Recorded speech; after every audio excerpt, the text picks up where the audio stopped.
Welcome to the Copilot Connection. We're here to share with you all the news, insights, and capabilities of the Microsoft Copilot ecosystem across the entire Microsoft stack. I'm Zoe Wilson, and I'm an executive at Avanade in our modern work business, an MVP for M365, a regional director, and a Viva Explorer. And I'm Kevin McDonnell. I'm an MVP, Viva Explorer, and the Copilot Strategy and Modern Workplace AI lead at Avanade. And we'll be releasing these episodes as podcasts on YouTube. And we're bringing insights from experts from the community, from Microsoft, from all the different areas of Copilot, the impact they can make to you and your organization, what you need to do to prepare for them or start implementing them, and even how you can extend them. And in fact, we're going to make sure we bring you the real experience of what it means with Copilot. So this week, we've got a slightly different format. We've got a few announcements to share with you, and we're also joined today by a very special guest. Ru, welcome to the Copilot Connection. Would you like to introduce yourself? Thank you for the invitation, first of all. So good to be with you guys. My name's Ru Campbell. I'm a Microsoft MVP in security, and I lead the Microsoft security consultancy practice, which just rolls off the tongue, at Threadscape. And we are a pure play cybersecurity firm. So I do all sorts of work on, Intune, Defender, Entra, basically that falls under that big Microsoft security bracket. And I'm also the author of a book called Mastering Microsoft 365 Defender. Ooh, and we must get the link to that to put in the show notes, so I'll grab that from you afterwards. That's a good shout. Good stuff. Brilliant. I think security in Microsoft. So you just turn it on. It's easy, isn't it? Yeah. It's like Copilot for Microsoft 365. You just turn it on and you're good to go. I did like the comment, Ru, about it just rolling off the tongue. I think both Kevin and I definitely suffer from that same thing as well. There's a reason I don't give my full job title on this show. Yep. It's when it kind of reminds me. I was talking to a customer yesterday, and they were talking about. It's almost a meme at this stage. They were talking about how a product had been renamed, and they said, "I'm licensed for ATP Plan 2, but I don't know what it's called now." I was like, "It's called Microsoft Defender for Office 365 Plan 2," and I'm like, "This is not normal human language that we talk in this industry." But that's why we are here, to try and convert that into real language. Look at that. I'm spending too much time talking marketing. On that, a few announcements before we kind of get into what we're going to chat to with Ru today. Hopefully you've seen, and we hope you've enjoyed them. We've put through 12 episodes from the MVP Summit of the interviews we did. So please go back and look at those. I haven't talked to Zoe about this, but Zoe, maybe in one episode we should have a chat about the kind of the thoughts and the common themes, and also the bits that jumped out from those. So I know certainly things like the slightly more cynical view of Mark Anderson, I thought was fantastic to bring that balance on there. So we might come back and do a summary and recap of those. We've also got an announcement. Oh, sorry, so on that. So first of all, I think that's a great idea, Kevin. But we do actually have a bonus 13th MVP Summit interview as well, which we will share with you. Federico, if you're listening, I'm really sorry that we haven't done this yet, but we had one of those incidents where the battery died. Yeah, so the battery died halfway through the interview. We need to stitch them both together. So bear with us. The 13th bonus MVP Summit mini episode will be with you shortly. I was going to mention that, but good idea. Yes, we'll have to get that one out for Federico as well on that. So yes, look over for that one. And Zoe, we have a big announcement that we made this week. We do. So one of the things that we've talked about right from our very first episode is the reason that we set this podcast up in the first place. And, Kevin and I, we've both been working around this Copilot space for the last year now. And what we saw was just this deluge of marketing terms and branding and products and licensing questions and renaming and, all of the myths that we've busted in one of our previous episodes. And what we really wanted was just a way to kind of drive that education and help cut through some of the noise and the marketing and help people understand what the actual reality is of the different Copilot products. So to continue in that vein, we're turning June into the month of Copilots. Absolutely. So we're getting a set of speakers from all round, from Microsoft, from the community on there, and we're going to ask them to share sessions. And we're going to put those into sort of different playlists. We'll have episodes released every day throughout June, covering across all those different areas, all the different co-pilots that are available within there, but also covering different aspects. So we'll have people doing demos showing what they are, but having people talking about why you would use them, how's the best way to use them, and as much real experience on those as well. So keep an eye out for that. If you are a speaker or want to talk about those, I'm going to be honest, especially if it's not Copilot from Microsoft 365, because we have a lot of people talking about that. So please do submit if you want to talk about there, but we want to see those wider areas as well. We'd really love to bring that large range of things to it on there. So please check out the site. I'll put in the show notes link to that as well. And yeah, just to add as well, I think it's just worth saying, you know, we're particularly interested, like Kevin said, in that real world experience. So if you can come and talk about the actual hands-on stuff that you've done with Copilot, regardless of which Copilot it is, if you can talk about the lessons learned, the things that you might do differently, the things that have worked, where you found value, how you help people use it. You know, we want to move from having a lot of marketing content and readiness into what the actual reality is of this Copilot world. So I'm chuckling there because content, that's a much better word than BS that I was thinking. So yeah, absolutely. So there are a few other bits of news that's come out. There's things like the AI hub that's going to be built in London by Microsoft. We've got Gemini, Google's Gemini and Zoom Workplace have announced some things. But rather than talk about that here, we're going to put that into a newsletter. So look out for the LinkedIn newsletter, and we'll put links to that into the show notes as well. But so we've only got a bit of time, I think we should get on to the main topic for today, which, Ru, I've loved your security stuff for a long time. You're still my favourite session at the Scottish Summit on there. But you tweeted recently about Copilot for security, and that caught my eye. And the second I saw that, I was like, we definitely need to get Ru onto the show. Before we get too far into that, maybe you could kind of intro for people who don't know what Copilot for security is and what it does. Maybe we should kick off talking a bit about that. Sure, absolutely. It was released to general availability on 1st of April, having previously been in early access with a number of Microsoft security partners. And really what it is... Not a joke. Not a joke. That's maybe as we get on in the podcast, we'll talk about the interesting timing of the release date. But it's essentially the same type of approach you would expect with Copilot across the rest of the Microsoft stack. So, you know, generative language over Microsoft's security portfolio.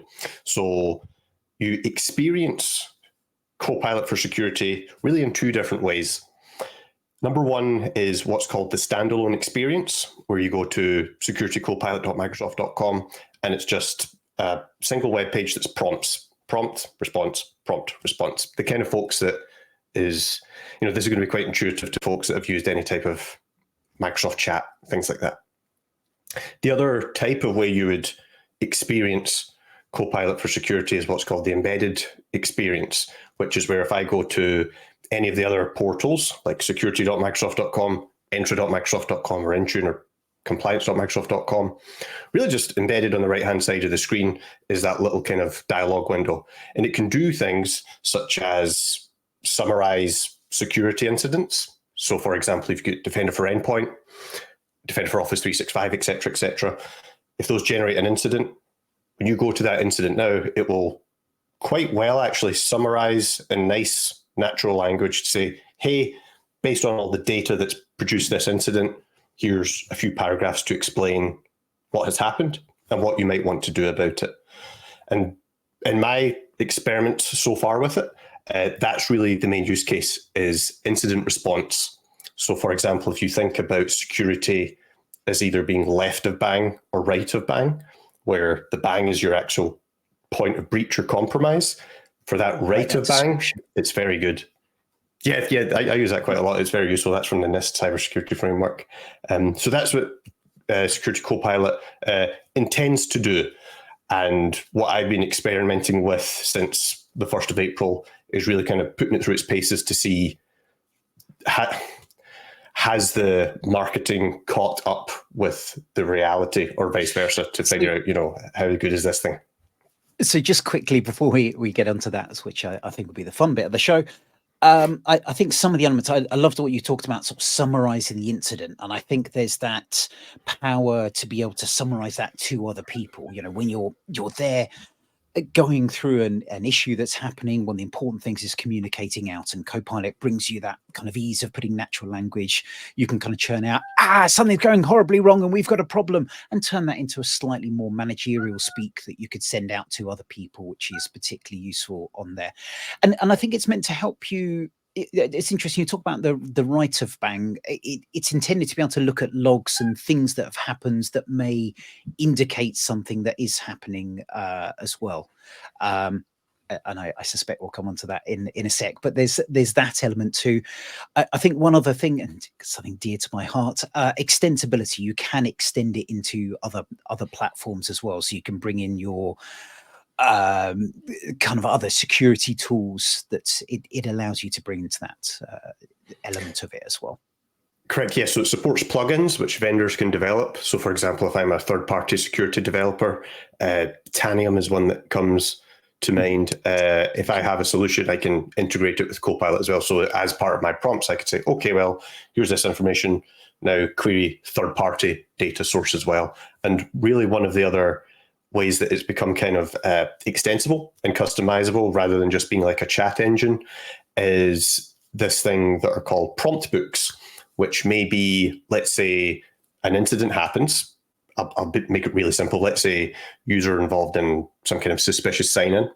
Well, rather than me having to remember or manually type out my prompts to find out more information about this incident, I can kind of just click a button and it will say, well, here are 7 prompts that a security architect has designed in the past that will help you get the type of information you want. So for example, it will automatically say, show me the risky sign-ins associated with this user, show me the activity associated with that user, and you get all that just kind of at a click of a button. So that's really one of the compelling use cases for it, is that really fast response versus previously all the manual investigation I had to do. And I was chatting to someone at the South Coast user group, and they were looking at that capability to look at a script that's been run to understand what it did, and they used it in a live incident, and they said the speed with which that script could be broken down to understand the impact and what it was trying to do, even where quite often in these scripts that run that kind of try and hide, that they're not named nicely within there. Yep. They said the power of that was really, really strong. Yep. It depends how quickly you guys want to get into the warts and all approach that I've taken to security for Copilot, but we can absolutely talk about that. But yes, one of the described features of Copilot for security is this capability where, let's say a suspicious PowerShell script runs on a device and maybe it's hundreds, thousands of lines. Well, for me to look at that script and figure out what's going on, number one, I have to be skilled in the language to understand it. And number two, I have to have the time to do that. Idea behind Copilot for security is I could upload that script and it can perform that analysis far quicker than I can, and then just tell me in natural language what is actually going on here. Okay. So I think one more before we get onto the warts and all. In terms of licensing, you and this will definitely come into the warts and all from your tweet thread. You pay for, and I forgot the name, but basically the amount it's used. So you have different units that give you the ability to run prompts for certain volumes, and it's that sort of builds up. And I probably talking about that is one of the first things to chat about. Actually, before we get onto that, if anyone's thinking about security and maybe invaders happening, know that meowing in the background wasn't in your head. So he does have a couple of invaders going on for those watching on video behind. Yeah, as the home invasion. Love it. That's the Defender Ninja cat in the background. That's great. I got a couple of cats, but luckily they're asleep just now, so we'll see if anything appears.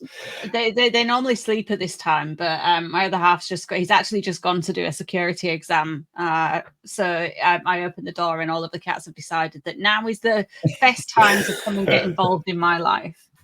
Love it. Love it. Yeah, so the point there, Kevin, about pricing, and you guys can keep me honest here because you maybe know the other Copilots better than I do, specifically Copilot for M365. But my understanding is most of these other Copilots are licensed kind of per user per month in a typical M365 fashion, right? And I think there's things like minimum commitments and things like that. Yeah. Copilot for security, I have to constantly keep reminding myself it's not called Security Copilot. Copilot for security, it is really licensed on the same type of mechanism you would license Azure resources. So, you think about Azure, you think of, well, the price I pay for an Azure virtual machine or Azure storage is consumption-based. So VMs, I'm going to pay for however long that VM is allocated and running within Azure. And with Copilot for security, it gets a little bit abstract. They've developed a measure that is called the SCU, or the Security Compute Unit. And like I said, it's a little bit abstract, but if you roughly translate that, it really relates to, well, what is the compute power required to run these AI models? You can kind of, in my head, I kind of just think of, well, it's reserving compute power for me, be it in virtual machines, GPUs, et cetera, that kind of stuff. And it's all abstracted away from you. But fundamentally, that's what you're paying for, is this thing called an SCU. And you pay for that per hour. Again, very similar to like an Azure virtual machine. The cost at the minute is $4 per hour. And you cannot kind of, at the minute, do it on demand. So for example, let's say I don't have a 24/7 operation and I might only need Copilot for security from 8 till 5 or something like that. If I don't want to pay out with those hours, I have to go to the Azure portal and completely delete it. Don't worry, you won't get attacked during the evening. It's fine. No one needs to worry about that. Yeah, exactly. Yeah. But you raise a good point, because that really explains where Copilot for security's use cases are, which is in that 24/7 security operations center. And if you follow through on Microsoft's recommendations, they recommend that you reserve 3 SCUs per hour at $4 per hour. And if you leave that running 24/7, that comes in at just over $100,000 per year that Microsoft's recommended. So where I approach this, I approach it kind of in the way that I approach all things in security. When folks ask me, well, is it good? Is Copilot for security good? Is Defender good? Is Entra good? Whatever. The point is, compared to what? And we are saying compared to over $100,000 per year, roughly speaking. And you have to go through your own assessment of what else could I spend $100,000 per year. That's frankly the cost of maybe an extra human in your team, right? So the bar is very, very high when we consider how good and how useful is Copilot for security. But I'm taking the positive track on this. There could be that you could replace 2 or 3 people to some degree. Sorry, you could give the capability. As I said, that not replace people, but you could allow that growth for people there that you wouldn't. And when I said replace, rather than have them kind of monitoring and dealing with scenarios, they could be doing things which bring additional value to the kind of longer term map from that. And you could, in theory, if Copilot for security did all it promised, have them focusing on higher value items while the Copilot sat with one person to kind of go through that. Yeah. And how was your experiences of it being able to replace, being able to support that person? Augment. And I do genuinely mean this. This is my bad language coming through with things that it should be on there. So I'm going to get in trouble. No, you raise a good point insofar as, look, and it's become very apparent that at least not in the very short term, AI is all about improving your efficiencies of the folks that are already there, rather than being full on replacement for hiring new folks, right? That's kind of what's become apparent to me anyway, at least in the security space. And when we talk about, well, what are the improved efficiencies that someone might see? again, I lean on that kind of place where if I am an incident responder and, I'm sitting in Defender or Sentinel and I'm my shift and my job pattern is I'm looking at inbound alerts coming in. I'm triaging those to figure out, well, where should my priorities be? What do I need to know very, very quickly? These AI models do a very good job of very quickly telling me what is, translate all this data and give it to me in language that I can just read like I would read a memo. You know what I mean? So that part is very good for it. Again, it does boil down to that question of, is the increase in efficiency worth the cost? And every organization has to make that determination themselves, right? From my experience so far, it's a tough justification, but I can see some circumstances that folks could do it. And it's a tricky one with things like this. And again, it's the same with all security. You're paying to avoid a risk happening. And if something happens to reduce the impact of that, it's going to be a very hard calculation to make. And I was chatting on the It Depends that Stephen Moraine runs. And it's like, you've got to balance that productivity versus the risk. You could block everything happening, but what is the impact of that? And actually the impact of a security event, 100 grand could be absolutely nothing to certain organizations if something happens there. So it's balancing not just the cost of what you would be not doing by having someone more focused on that, but also the cost of not being able to react quickly. When those incidents happen, reacting quickly is key if you can do it well. Yeah, absolutely. And that kind of it. There's a whole kind of field, and it almost gets into this kind of philosophical / theological discussion about, well, how much risk are we willing to tolerate? And more importantly, how do we actually measure that risk? That's, in my experience, very hard to do in cybersecurity. Yeah. And we're always going to have businesses that have that spending power to be early adopters of things like Copilot for security. And for those folks, I'm kind of like, go for it. But if we think of the mass market, particularly the smaller to medium-sized business where every penny is a prisoner, and we have to be very careful with how we spend our money. My kind of advice, at least for now, is, let the bigger businesses figure out this beast. And then when it's more mature, maybe that's when you start looking into it. That's very, very high level opinion of me at the minute. Yeah. So coming back to some of the things we talked about, the nice bits, and we said we'd come back to, maybe analysing scripts. And I sort of talked about a story I'd heard that it did very well. And you seemed a bit more cynical about that. I can only speak from my experience so far, right? That's all I kind of have. And again, everything I say is based on the fact that this is very, very expensive. In my testing, I took 4 different PowerShell scripts that had gone through some type of obfuscation. So it kind of muddies up what exactly is this script doing. And I asked Copilot for security to read it and tell me what was happening.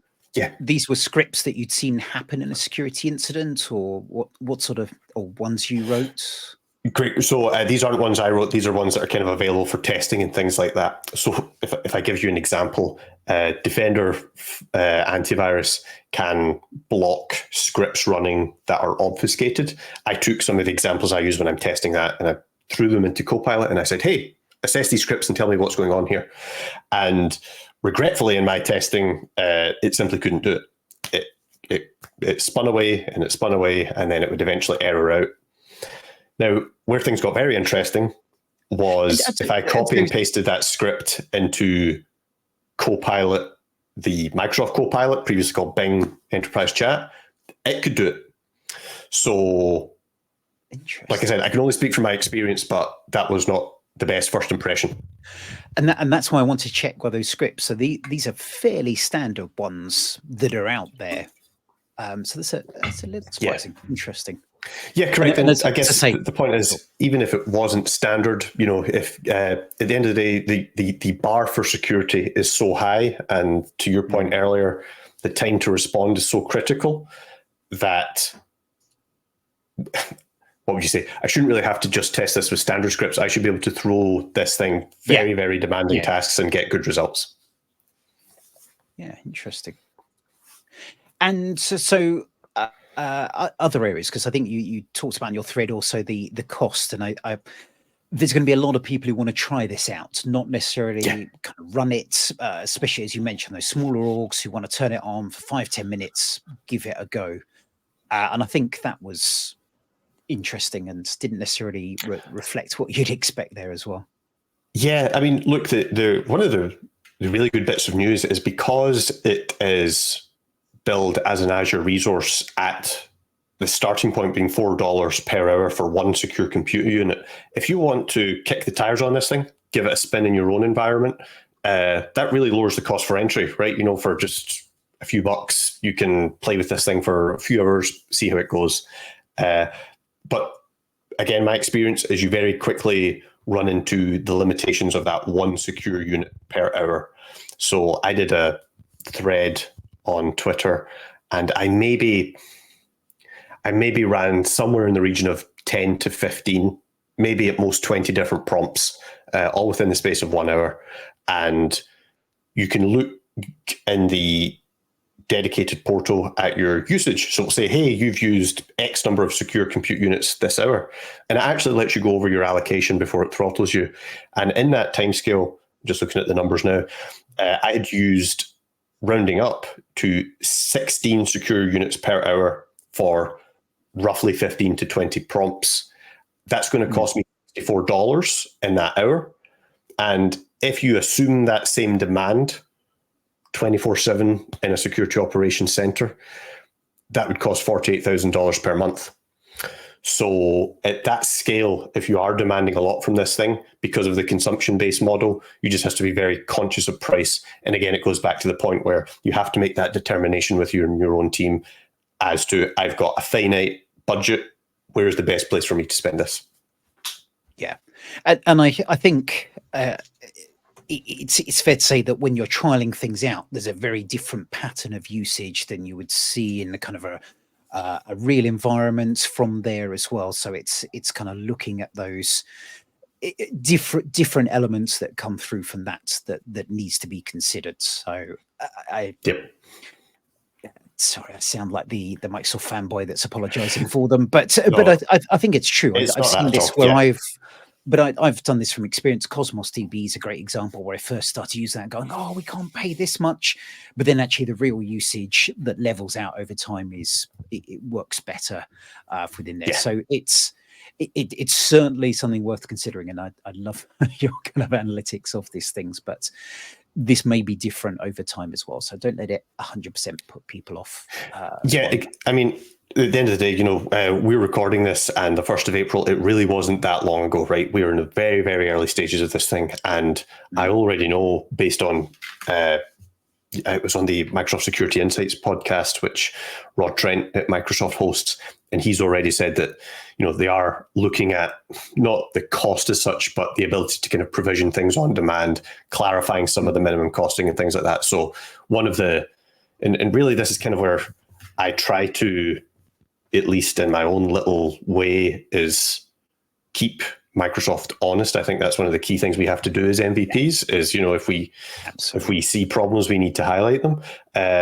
Is really just explain, well, here's what folks are experiencing with this. And to their credit, I've always found that Microsoft are very, very good at course correcting very, very quickly because, they're an incredibly successful business, and you don't become an incredibly successful business without doing that. Yeah.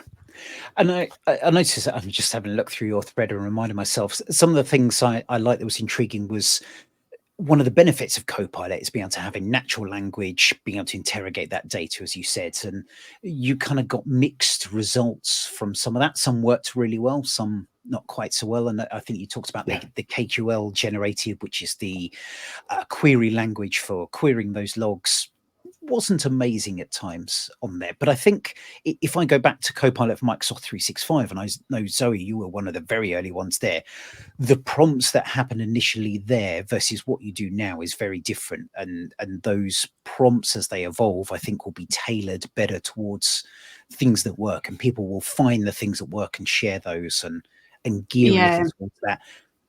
Yeah, I mean, I think that comment that you made, Ru, about how early this is in the journey is really important, because for Copilot for M365, you know, that if you think about when that kind of first got into the hands of more people at the start of the early access program in July, that's, you know, it's almost a year. It's like 9 months since now, which means we've had 9 months of people testing it, the feedback going to product group, improving, iterating, adding in new features, new capabilities.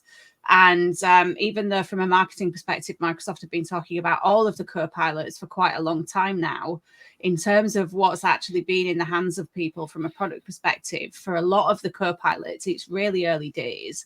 So I think it's important that people have an appreciation of that, and recognize that you know, there are things that you'll be able to do now. And if the journey that we've seen with Copilot for M365, it holds true for all of the others, these will mature and evolve. And by the end of this year, we'll see much richer capabilities and possibilities across all of them.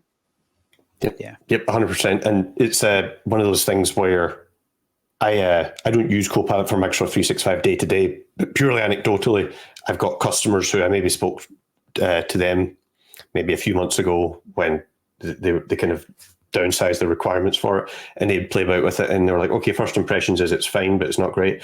And then in the coming months, when I've spoken to them again, they're like, you know what, I'm using this thing more and more, because number one, I'm getting better at understanding how to get the best out of it, but number two, it seems to be improving as well. And by both of those things improving, the overall level improves. And I think with Copilot for security, you're going to see that too.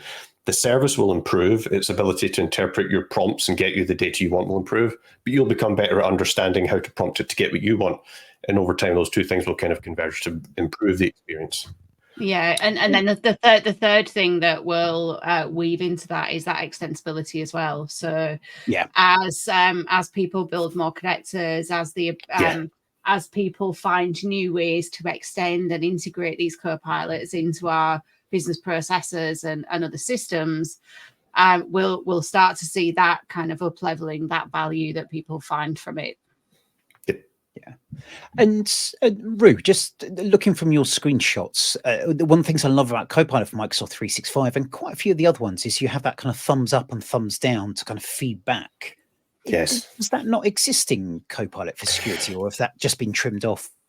Great question. No, you can give it feedback as you go. So, for example, if I prompt for something and it gives me the results of that, I can either say, "Hey, great job," which presumably informs the back end of it, or alternatively, I could say, "Hey, you know what? This wasn't a good job. Here's my feedback." And actually, you see that quite a lot. I know in the Defender portal, there's obviously not AI based, but you can provide feedback. And again, that's one of the things I do quite enjoy about working with the Microsoft products is I know that feedback does actually go to, in most cases, real human eyes. So that's quite a good feature. And if folks are early adopters of security for Copilot, I would recommend they give as much feedback as possible. Yeah. And I'm also getting distracted by my favourites where you mentioned, a vulnerability in gaming services. In those, I'm playing Halo, which yes. doesn't Yeah. So actually, that brings me to a great point. This is one of the things that's kind of been smuggled in there and missed in a lot of the public knowledge of what Copilot for security brings. Microsoft have a separate service called Microsoft Defender Threat Intelligence, which is really... It's a very expensive service in and of itself, but it kind of does what it says on the tin as far as it will give you threat intelligence about, okay, well, who are the bad actors out there? What are their known attack patterns? And the target audience for that is potentially a security operations center, so you know your adversaries and who you might be up against. That is included in the price of Copilot for security. So if you were looking at that, yes, spot on. So if you were looking at that and thinking, well, you know what, I'm interested in that, then it's kind of another incentive for you to test this out. Interesting. Oh, that's really good. And I've noticed that Microsoft's done a few sort of packaging with things. I know we talked about Copilot for sales and service, having Copilot for Microsoft 365 is a core part of those. That's really useful to know. Right. Okay, I know we're going to have to wrap up soonish, and it'd be great because to kind of summarize this, because I feel like Zoe and I are doing the nice positive marketing spiel to kind of balance out your real world feedback from it. So I want to try and bring some of that together because that's just my natural balance way of things. It feels to me the important things is probably right now, if you're looking at Copilot for security, we're looking at larger organizations, or certainly ones that can invest a good amount of money into using this and supporting the teams they have to allow that growth with the right people there. Your kind of SMBs are certainly not looking at this area right now. So we're looking at those larger enterprises as the focus for this. We're looking at understand, one of the key things you want to do is understand what your usage patterns are going to be, how many people are looking at using it, understanding what the cost of that, and balancing the value that it can bring, which can be large in the right circumstances, along with the risk of not doing that as well. It's looking at those and understanding what can be done, the sort of scenarios you'd be looking at, the benefits from there. Is it fair to say, and you talked about, I love that sort of left of bang and right of bang, you're looking at the core value being that right of bang at the moment, being able to analyze things which might happen isn't great there at the moment? Yeah, that's a very good point. In the documentation, Microsoft do describe kind of I think it's 4 key scenarios that Copilot security is useful for: incident response, threat hunting, intelligence gathering, and posture management. The incident response and the threat hunting is pretty good at. The posture management, so that's everything before a breach, which is to do with architecture, things like that. Again, personal experience so far, we're not there yet.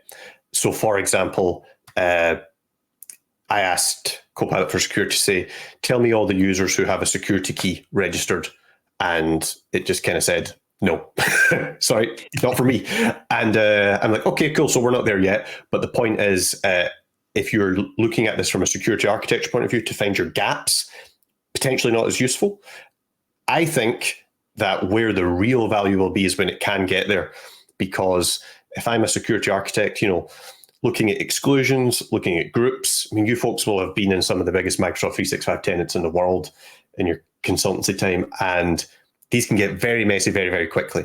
And finding out gaps, finding out users who exist who don't need to exist anymore, permissions, sensitive data that exists that doesn't need to exist anymore, that's a real challenge. And where I'm very optimistic is that AI, geez, I'm going to start sounding like a marketing person now, is I think AI can hopefully help us on that, because it can reason and it can translate the important stuff very, very quickly. Yet to see it, but that's where I'm optimistic. It does, and we talked about Copilot for Microsoft 365. That journey always feels like it is improving. I think it's that expectation that may have been sold to some people of what's there right now is worth looking at and understanding, and making sure you know what you're getting from it. I think one of the things that will be interesting to me is that if we get to a point where organizations have got Copilot for M365 and Copilot for security, if I work in the security team and I can just use Copilot chat and have that as my interface into the Copilot for security functionality, that's the type of like next level. I want the products to work, and then I want this next level integration. I like that idea, but I can't help thinking security people just avoid Teams and Outlook and things like the plague. And, I imagine them on black screens and just doing sort of text chat and things like that. Maybe this is my own stereotypical view, but yeah, you've been watching too many science fiction or thriller films, Kevin. One question I've got for you, Ru, or a comment, I guess. We'd really love to see you submit for a month of Copilot, because I think you've got exactly the type. Put me on the spot now. Yeah. Well, you don't need to tell us now what you might talk about, but I think if we look at June, as long as it's not Copilot for Microsoft 365, then it's 2 months away. So hopefully by then you've got like even more kind of real world experience and insights that will be useful for other people who are at the start of the journey. Yep. No, cool. Okay, right. You put me on the spot, so I'll do it. I'll get something to submit to you guys, and we can talk about it. And I think also what I'd love to is maybe get you back in 6 months or so time to sort of see if you've been using it more and see how that experience has changed. It'd be really interesting to kind of see that journey, whether it's, we stopped, or no, we found that extension with it works better, or actually it's improved in itself. So it'd be interesting to see that evolution as well.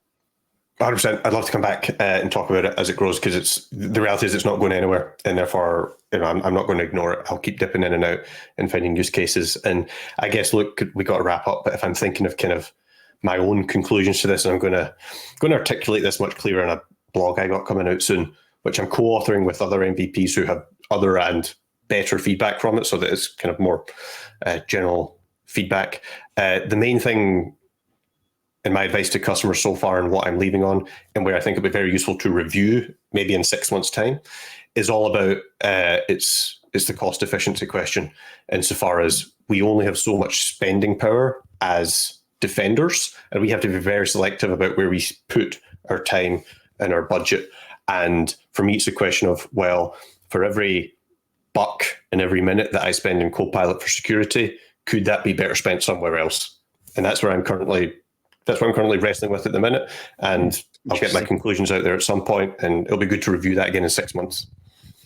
Because I would have thought that time to start using it is a lot quicker. You got some useful things from playing with it within minutes. So understanding that versus a more complex system that you have to train people up. And I know for a lot of the Copilots, we talk about leveling the playing field. That's an interesting one. Anyway, that was a lovely wrap up, and I've just ruined it by extending that. But no, that'd be fantastic to see. I'd also say, you mentioned Rod Trent earlier. He's actually got a LinkedIn group about security for Copilot. He does, yes. And I'll put the links in for that into the show notes. So a good place to ask questions and see what people are being shared and talking about within there as well. Brilliant. Yeah, Rod has a lot of great content. Yeah, 100%. So we will have a whole heap of links in the show notes for this session as well. It's been really great having you on, Ru. I think you're actually the second in person. Is that right, Kevin? The second in person guest that we've actually managed to schedule a session with. And you remembered to hit record this time. Oh dear. Sorry, Tricia.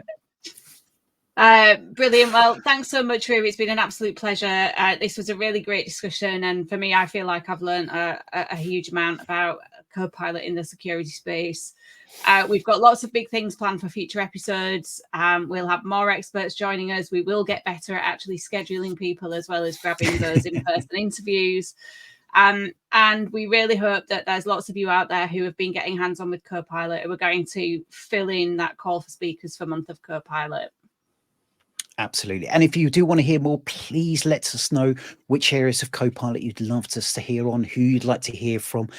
And please, I know you hear us on all your podcasts, smash that subscribe button, go and follow us on YouTube, on all the social medias. We're out there. Add us to your favorite podcast app.